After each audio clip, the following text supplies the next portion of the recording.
சூரிய பகவான் ஒளிமுகம் காண அங்கு கற்பக தருவின் நெற்றியில் மலரும்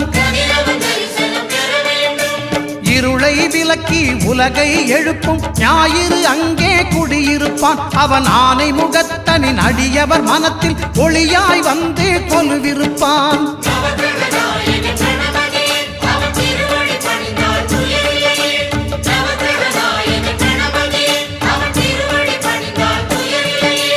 ஒன்பது கோளும் ஒன்றாய் காண